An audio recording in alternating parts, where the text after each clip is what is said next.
Hello students, hope you all are good and revising properly at home. अभी आपके exam के day एकदम near आ चुके हैं। So now finally you are moving towards your final exam day.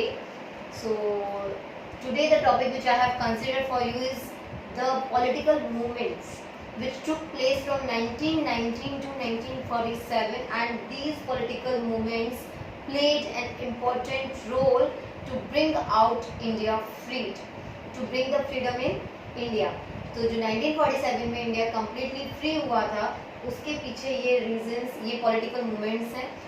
And this question is one of the favourite question of board examiners, I would say, क्योंकि half yearly में भी ये कई बार पूछा जा चुका है. जो बाहर से आपके पेपर आते हैं उसमें ये आपका बोर्ड एग्जाम में भी पूछा जा चुका है. बावजूद इसके फिर भी इसके चांसेस बनते हैं दोबारा पूछे जाने के, because it consist of 6 marks. And one more thing, from this chapter you are going to face a question of in choice as well. तो 2 क्वेश्चंस बनते हैं, तो चॉइस में ये क्वेश्चन डाल देना कोई बहुत बड़ा मतलब ये कह सकते हैं, इस पर कोई क्वेश्चन मार्क पुट ऑन नहीं कर सकता, because it is very important as well as easy to put on for 6 marks question. 6 number के क्वेश्चन में से पुट ऑन करना बड़ा ईजी होता है. और इस सेशन भी हाफ ईयरली के एग्जाम में ये क्वेश्चन आया था. 1919 से 1947 तक क्या पॉलिटिकल मूवमेंट्स हुए हैं उनके बारे में. सी 1857 का स्ट्रगल आप लोग पढ़ चुके हैं. तो 1857 के स्ट्रगल में हम स्टडीड की जगह जगह लोगों ने ब्रिटिश गवर्नमेंट को अपोज करना शुरू कर दिया था, ब्रिटिश आर्मी को अपोज करना शुरू कर दिया था, उनके कॉलोनियल रूल को अपोज करना शुरू कर दिया था.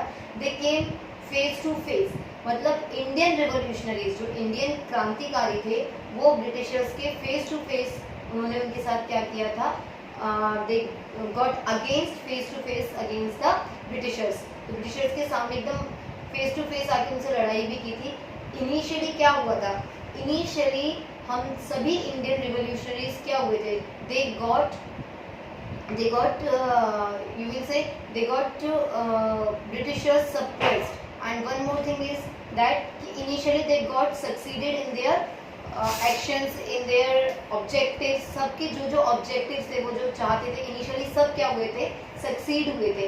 लेकिन धीरे धीरे बिकॉज ब्रिटिशर्स ने डिप्लॉयमेंट किया, डिप्लोमेटिक स्किल्स यूज किए, लोगों में डिवाइड एंड रूल किया, तो बाद में हर बार आप देखेंगे, चाहे वो एरनपुरा हो, चाहे वो मेरठ में की छावनी हो, चाहे वो दिल्ली तक सबका नारा था दिल्ली चलो वाला, चलो दिल्ली. तो वहाँ तक आप नोटिस करेंगे फर्स्ट टाइम में, चाहे वो कानपुर हो, चाहे वो बिहार हो, बिहार में कुंवर सिंह जब लड़े थे, तो हर किसी ने क्या किया था, हर किसी ने स्टार्टिंग में ब्रिटिशर्स को सप्रेस किया था और उनको मार दी थी. बाद में क्योंकि उनके पास लेकिन इतने वीपन्स नहीं थे, या वो इतने आप कह सकते हो इतने उनके पास वीपन्स नहीं थे, उनके पास मॉनेटरी पावर्स नहीं थे, उनके पास बहुत सारी चीज़ें नहीं थी, जिसके चलते बाद में और ब्रिटिशर्स ने डिवाइड एंड रूल की पॉलिसी कंटिन्यूस की हुई थी. तो इसके चलते क्या हुआ था कि जो हमारे इंडियन रेवोल्यूशनरीज हैं बाद में 1857 के स्ट्रगल में मात खा गए थे. तो अदरवाइज अगर वो मूवमेंट प्रॉपरली हुआ होता है, because it was the first time when the whole country oppose the britishers so fiercely, इतने भयावक तरीके से 1857 में ये पहली बार था कि इंडियन जो रिवोल्यूशनरीज थे या क्रांतिकारी थे, और इवन कॉमन पीपल जो थे इंडिया के, उन सब ने ब्रिटिशर्स का एक बहादुरी से, ब्रेवरी के साथ और फियर्सली, भयावकता से, भयानक तरीके से उनका विरुद्ध किया था, उनको विरुद्ध किया था और उनको जवाब दिया था. और ये कहा भी जाता है, हिस्टोरियंस ने लिखा भी 1857 के स्ट्रगल के बारे में कि कुछ नीतियाँ थी, कुछ कारण रहे. अदरवाइज 1857 का जो स्ट्रगल था, आपने क्लास 8 में भी पढ़ा होगा कि क्या रीजंस रहे थे 1857 के स्ट्रगल के फेल होने के. क्योंकि लोग ब्रिटिशर्स ने लालच दिया था उन लोगों को जो ऑलरेडी सत्ता में थे, मतलब जो किसी रियासत के राजा थे, उनको तो भाई मतलब उनको एक तरीके का हैबिट हो गया था एक लग्जरियस लाइफ जीने का, और उनके पास अच्छे आइडियाज़ नहीं थे. तो बहुत सारे रीजंस रहते 1857 स्ट्रगल के फेल होने के. एक्सक्यूज. तो ये हिस्टोरियंस ने कहा भी है कि हम इंडियंस के कुछ रीजंस रहे जिसकी वजह से हम 1857 में आज़ाद नहीं हुए. Otherwise it was a time when we could get the freedom in 1857 as well. हमें 1857 की जो क्रांति थी उस दौरान ही हमें आज़ादी मिलनी चाहिए थी और मिल जानी चाहिए थी, because that struggle of 1857 was so fierce and it was fought with so bravery. बहुत बहादुरी से लड़ा गया था, बहुत भयानक था और वहाँ पे हमें आज़ादी मिल जानी चाहिए थी, बट वो नहीं हुआ.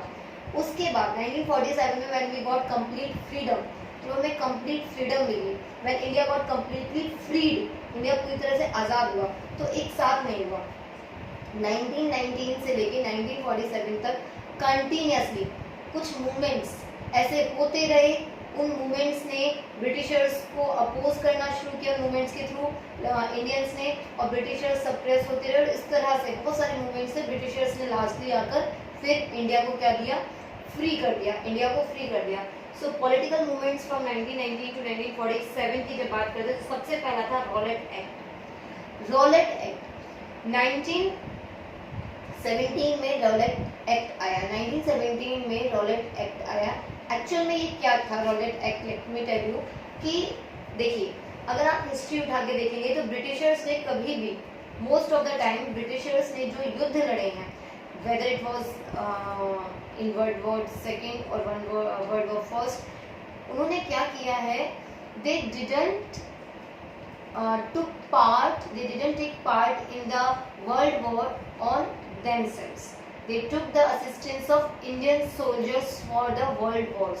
आप पढ़ के आए होंगे कि वर्ल्ड वॉर सेकेंड के बाद जो हुआ था और वर्ल्ड वॉर फर्स्ट के बाद, दोनों ही वर्ल्ड वॉर्स में क्या हुआ है, ब्रिटिशर्स ने इंडियन सोल्जर्स को भेजा है. यही आपने 1857 के स्ट्रगल में पढ़ा होगा कि लोग विरोध करने लगे थे. क्यों? क्योंकि वर्ल्ड वॉर में किसको भेजा जाता था, इंडियन सोल्जर्स को भेजा जाता था, और साथ ही साथ इंडियन सोल्जर्स के भेजे जाने के बाद उनकी सैलरी कम होती थी in comparison to British soldiers. ये रीजंस थे ना 1857 के स्ट्रगल के, वन ऑफ द रीजन आप पढ़कर आए होंगे. ठीक है. सिमिलरली जो सेकेंड वर्ल्ड वॉर और फर्स्ट वर्ल्ड वॉर के बाद लोगों को ये प्रॉमिस किया गया था, इंडियन सोल्जर्स को ये प्रॉमिस किया गया था, और इंडियन जो सिटीजन्स थे या इंडियन पीपल्स थे उनको प्रॉमिस किया गया था the things will get change. क्योंकि वर्ल्ड वॉर है भाई, ब्रिटिशर्स को हारना था नहीं, तो ब्रिटिशर्स को पता था कि जो इंडियन ब्लड है, it is so sacrificing blood as well as the brave blood as well. बहुत बहादुर खून है इंडियंस का, है ना, और वो डरते नहीं है मरने मारने से, और साथ ही साथ they are physically fit, they are having good level of mental stress as well. आसानी से हर तरीके का स्ट्रेस झेल सकते हैं इंडियन सोल्जर्स. तो फिर जब उन्हें भेजा जा रहा था वर्ल्ड वॉर के लिए, तो उनसे प्रॉमिस किया गया था कि things will get change after this world war, कि भाई तुम हमारा साथ दो, वर्ल्ड वॉर में चीज़ें बदल जाएंगी, टैक्स कम हो जाएंगे जो इंडियन पब्लिक के ऊपर लगाए जाते थे, रूल्स आसान हो जाएंगे, तुम्हारे साथ एट्रोसिटीज नहीं, अत्याचार जो होते थे वो नहीं किया जाएगा, थिंग्स विल गेट चेंज. ऐसा हुआ था. और इस प्रॉमिस पे Indian soldiers were used in that world war, और वर्ल्ड वॉर में इंडियन सोल्जर्स को यूज किया गया. But what happened, the things got on contrary like just opposite. जो प्रोमिसेस किए थे उसके जस्ट ऑपोजिट किया. कैसे किया कि ना तो टैक्सेस कम हुए, ना उनको किसी चीज़ में छूट मिली, या जो उनके साथ एट्रोसिटीज़ की जाती थी वो एट्रोसिटीज़ भी बंद नहीं हुई. जैसे उन्हें सप्रेस किया जाता था वो भी कम नहीं हुआ. उनसे जिस तरह से टैक्स, लैंड रेवेन्यू, लगान जो कुछ भी लिया जाता था सब कंटिन्यू रहा, बल्कि बढ़ भी गया. कई एरियाज में वो चीज़ बढ़ भी गई. So no relaxation. मतलब ब्रिटिशर्स ने प्रॉमिस किया और प्रॉमिस करके वो उससे बैकआउट कर गए. तो ये चीज़ जो थी, that thing was not digested, couldn't be digested by Indians. वो डाइजेस्ट नहीं कर पाए. So what happened over there, so they came in opposition. So now and they came in that opposition कि भाई आपने हमारे साथ गलत किया, और लोगों में इस बारे में बात होने लगी कि नहीं हमें इनके खिलाफ खड़ा होना चाहिए इस तरह से. तो there was a fear of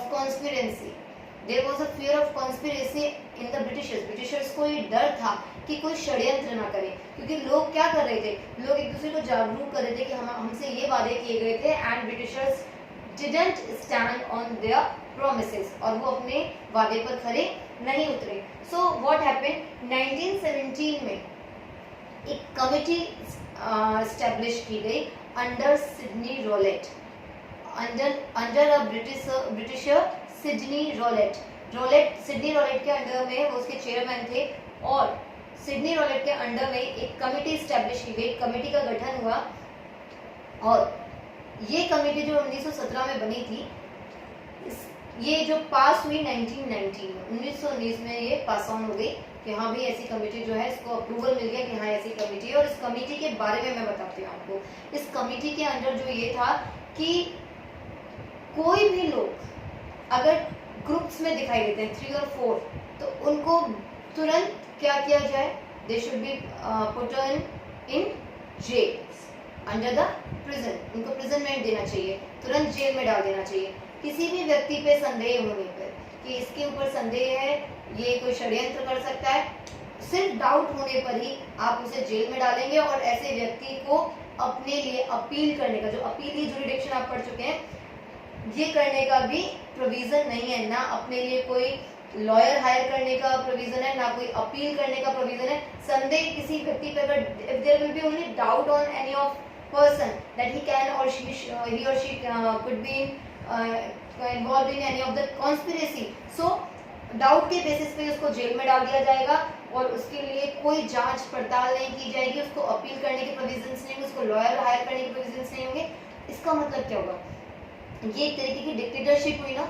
ये एक नया जोन था एट्रोसिटीज, अत्याचार करने का एक नया जोन था कि भाई ऐसा है, सिर्फ संदेह की दृष्टि से अगर किसी को देख, तो ये तो किसी से कहते हैं हमें डाउट है तुम्हारे ऊपर कॉन्स्पिरेसी, 2 या 3 लोग कहीं इकट्ठे नहीं हो सकते, 2-3 peoples can not be stand together, can not get unite together, क्योंकि ये कोई ना कोई षड्यंत्र कर रहे हैं और ऐसे लोगों को क्या कर दिया जाए, जेल में डाल दिया जाए। तो 1919 में ये एक्ट पास हो गया था, इसे कहा गया था रॉलेट एक्ट। ये रॉलेट एक्ट जो था, तो लोग इसके अपोजिशन में आ गए, लोग रॉलेट एक्ट के अपोजिशन में आ गए, तो लोगों ने इसके खिलाफ भी उतरना शुरू कर दिया।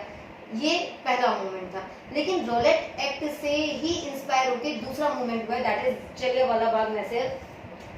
जलियांवाला बाग मैसेयर की जब हम बात करते हैं, so let me tell you, ये रॉलेट एक्ट का ही एक तरीके से कह सकते हैं, रॉलेट एक्ट की वजह से ही ये हुआ था जलियांवाला बाग हत्याकांड जो हम कहते हैं। सो 13 अप्रैल 1919 में क्या होता है, 13 ऑफ अप्रैल 1919 में जब लोगों ने देखा कि इस तरह की कमेटी गठित हुई है और संदेह के नाम पर ही लोगों को जेल में डाला जा रहा है, 2-3 लोग भी एक साथ में यूनाइट नहीं हो सकते, खड़े नहीं हो सकते, not even 2-3 people can get stand together and they are just putting Indians on the basis of their doubt of conspiracy, और just to oppose that Rowlatt Act, कि भाई हम रॉलेट एक्ट को क्या करेंगे, अपोज करेंगे, इसका विद्रोह करेंगे। इसको अपोज करने के लिए हम क्या करेंगे, हम जलियांवाला बाग में इकट्ठे होंगे। मतलब समझ रहे हैं आप कि जहां तो वो 3-4 पीपल्स को भी एक साथ खड़े नहीं होने दे रहे थे, उन्होंने कहा कि हम जलियांवाला बाग में क्या होंगे, हम इकट्ठे होंगे जलियांवाला बाग में, और वहां पर इतने सारे लोग एक साथ आएंगे। तो there were 20,000 according to data, 20,000 people got gathered in Jallianwala Bagh. तो जलियांवाला बाग में 20,000 लोग एक साथ इकट्ठे शामिल होते हैं और वो उसके अपोजिशन में ही शामिल होते हैं कि भाई तुमने रॉलेट एक्ट निकाला है, हम इसको नहीं मानेंगे, हम सब एक साथ हैं। और एक और चीज समझिए आप, वो लोग इतनी तादाद में इकट्ठे हुए थे कि अगर हमारे ऊपर क्या होता है, लाठी चार्ज होता है या हमारे ऊपर फोर्सफुली हमें पुट ऑन किया जा रहा है जेल में, तो हम सब एक दूसरे को क्या करेंगे, हेल्प करेंगे। लेकिन हुआ जस्ट ऑपोजिट। व्हाट हैपेंड कि जनरल डायर जो थे, उनको पता चला कि भाई इस तरह से हम ब्रिटिशर्स को अपोज कर रहे हैं और रॉलेट एक्ट के खिलाफ जा रहे हैं। एक्ट तो पास हो चुका है, रॉलेट एक्ट के खिलाफ जा रहे हैं। जनरल डायर ने शूटिंग के ऑर्डर्स दे दिए। General Dyer ordered for the shooting on Indian peoples. Then what happened at that time कि अकॉर्डिंग टू रिपोर्ट्स, स्टार्टिंग में